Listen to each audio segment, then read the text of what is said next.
Pola makan eating clean ini pelan-pelan merubah saya yang punya banyak sekali masalah kesehatan, pencernaan, sakit kepala, menstruasi tidak teratur, sampai ke autoimun. Pelan-pelan tubuh saya mulai membaik. Tapi tidak instan ya, tapi saya merasakan pelan-pelan energi saya bertambah, kepala saya tidak lagi sakit-sakitan, pencernaan saya tidak lagi sakit-sakitan, sampai akhirnya setelah dijalankan bertahun-tahun, kok saya merasa tubuh saya bisa lebih baik ya daripada yang dulu-dulu di zaman waktu saya masih muda, padahal saya makin tua.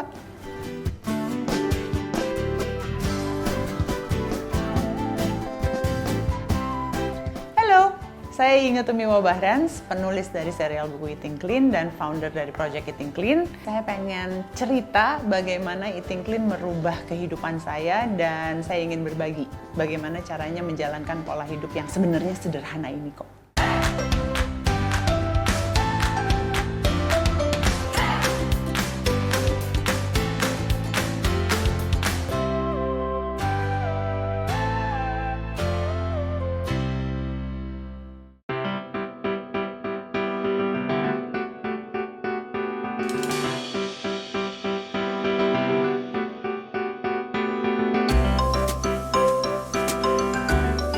Prinsip pola makan eating clean yang bikin saya suka sebenarnya adalah karena sederhana sekali.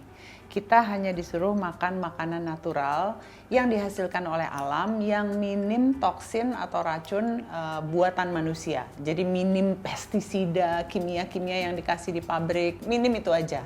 Kemudian kita nggak diminta berdiet, tapi kita diminta makan dengan seimbang, berbagai macam jenis makanan supaya kita mendapatkan berbagai macam jenis nutrisi yang dibutuhkan oleh tubuh kita untuk hidup, meningkatkan daya tahan tubuh, melawan penyakit, mencegah penyakit, dan pokoknya untuk bisa kita pakai kehidupan ini menjadi sebuah manfaat. Itu prinsip eating clean. Yang saya suka juga di eating clean, kita tidak harus berpikir overcomplicated. Jadi kembali berpikir tuh sederhana aja. Nggak usah ngitung kalori, ngegram, tapi kita cuma lebih berpikir bahwa makanan ini asalnya dari mana ya? Apakah benar dari tanah, kaya dengan nutrisi, atau munculnya dari pabrik? Justru banyak toksinnya. Lalu bagaimana cara makanan ini dimasak? Apakah cara masaknya sederhana juga yang tidak merusak nutrisi-nutrisinya atau overcomplicated sampai nutrisinya juga rusak? Sesimpel itu sebenarnya. Dan dalam menjalankannya saya cukup berpikir seperti orang-orang yang tidak ngejelimet, orang-orang di desa, nenek kakek kita dulu. Ini yang membuat saya jatuh cinta dengan hidup ini, membuat saya menjadi orang yang lebih sederhana tapi lebih sadar diri.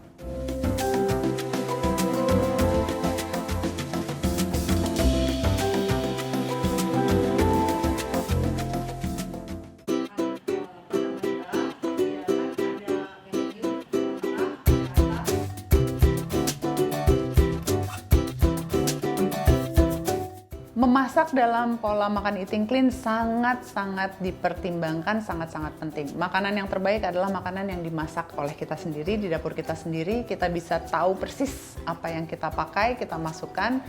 Dan makanan yang sudah sehat, ditanam dengan baik oleh petani, diternak dengan baik oleh peternak. Kalau kita rusak karena pakai bahan masak yang salah, apinya terlalu besar misalnya, ya akhirnya nutrisinya juga rusak. Jadi masak itu penting sekali di dalam pola makan ini. Tapi makanan bukan satu-satunya cara, bukan satu-satunya senjata. Pola makan sehat dijalankan obses 100% mau perfect, tapi nggak ada sinar matahari pagi, nggak ada tidur cukup, nggak ada cuci tangan yang benar. Itu juga sama aja bohong. Jadi tidak ada magic, harus diingat, tapi semuanya harus dijalankan secara menyeluruh.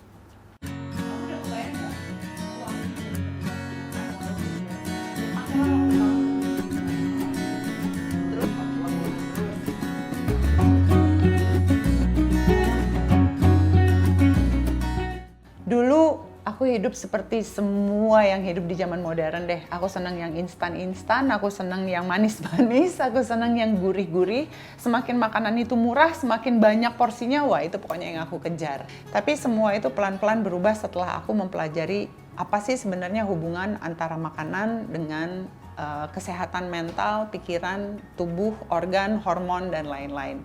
Badan kita ada ratusan hormon dan sebenarnya badan kita diregulasi oleh hormon, termasuk rasa senang itu diregulasi hormon, rasa kenyang, rasa lapar, semuanya diregulasi oleh hormon. Hormon ini sangat terpengaruh, sangat membutuhkan nutrisi untuk bekerja. Jadi kita ambil contoh misalnya, merasa senang. Untuk bisa merasa senang, badan kita tuh mengeluarkan serotonin.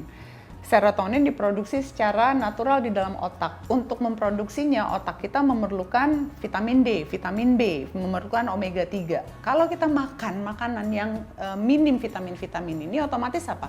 Otak kita tidak mendapatkan vitamin yang dia perlukan untuk memproduksi hormon yang kita perlukan untuk sesuatu ya. Jadi, dalam hal ini serotonin. Nah, ini korelasinya antara makanan dengan hormon. Semua hormon itu memerlukan si nutrisi itu tadi untuk bisa bekerja dengan baik.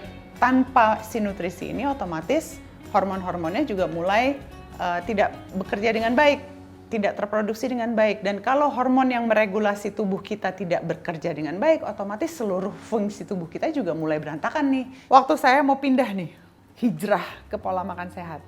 Yang harus dilakukan pertama kali bukan ngafalin, bukan dapat makanan-makanan sehatnya, bukan apa-apa, tapi yang harus dilakukan pertama adalah merubah mindset. Mindset saya harus berubah dulu tentang apa itu kesehatan. Apakah penting arti kesehatan itu untuk saya? Apa manfaat kesehatan dalam hidup saya?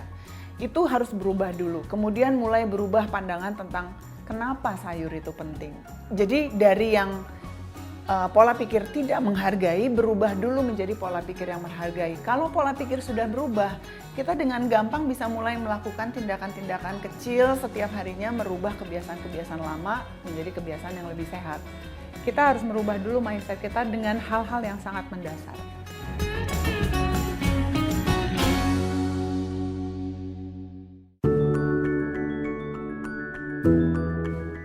Hambatan menjalankan pola eating clean, kalau buat saya karena saya orang yang cukup tertampar waktu itu, tamparan dari Tuhan tuh kuat sekali, memang autoimun sama cancer dan anak-anak sakit, suami juga sakit jantung. Jadi buat saya determinationnya dari awal tuh memang kuat sekali.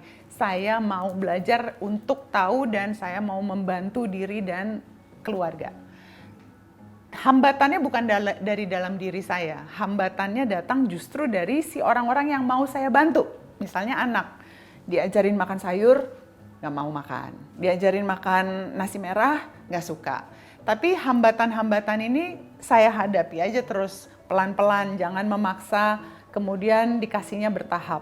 Hambatan lain yang paling berat waktu saya rasakan adalah dulu di Indonesia makanan sehat itu susah. Makanan sehat itu mahal, belum ada aplikasi.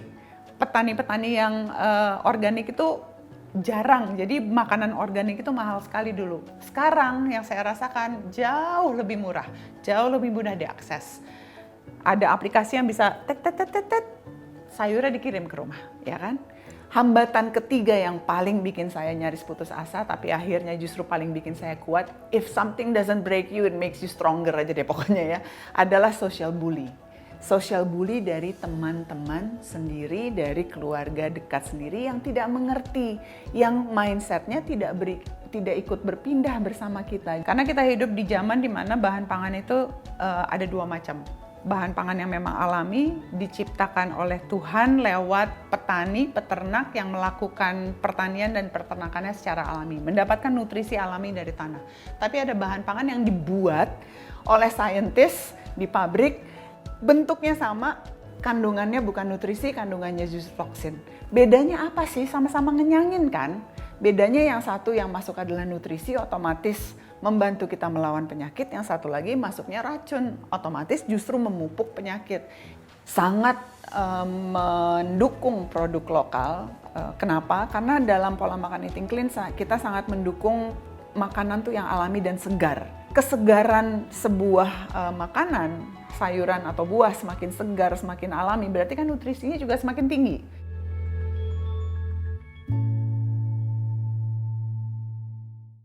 Mau ngajak orang lain melakukan pola makan sehat dan pola hidup sehat. Saran saya yang pertama, jangan pernah ceramahin orang itu ya. Makin diceramahin, makin dikasih tahu, lu salah, lu gini-gini, harusnya apa segala macam, makin orang akan sebel. Saya aja sebel kalau diceramahin sama orang. Jadi cara yang pertama adalah jangan kasih ceramah, jangan menjelaskan kalau orangnya tidak bertanya. Tapi kalau orangnya bertanya karena memang belajar, ya sharing lah apa yang kita tahu, ya kan? Yang kedua, lewat contoh aja deh. Lakukan, kemudian orang akan lihat kok the best way to inspire people adalah lewat apa yang kita lakukan dan apa hasil yang kita dapatkan. Jadi pelan-pelan orang akan lihat, si Inge tuh sekarang jauh lebih seger ya daripada dulu. Si Inge tuh sekarang udah nggak 80 kilo lagi loh beratnya. Dia ngapain sih? Nah, hal-hal seperti ini yang sebenarnya bikin orang akan curious dan inspired. Instead kita dudukin terus kita bilang, dengerin deh. Termasuk di keluarga. Anak-anak jangan diceramahin, anak-anak tuh diajak untuk melakukannya bersama, tapi tidak dipaksa. Tetap diberi fleksibilitas. Orang tua tuh banyak yang kalau anaknya nggak mau makan sayur langsung, wah kamu ya sayur itu bla bla bla bla bla bla. Anaknya langsung menganggap sayur adalah hukuman. Sayur adalah nyokap gua marah-marah. Padahal biarin aja, fleksibel aja. Hari ini dia nggak makan sayur ya, besok saya coba lagi. Coba aja terus sampai kapan kita nyoba Mbak? Sampai kita mati kok. Kapan lagi sih kita akan berhenti melakukan semua usaha dalam hidup? Kapan kita akan berhenti parenting kalau kita sudah tidak bernafas? Udah, itu aja.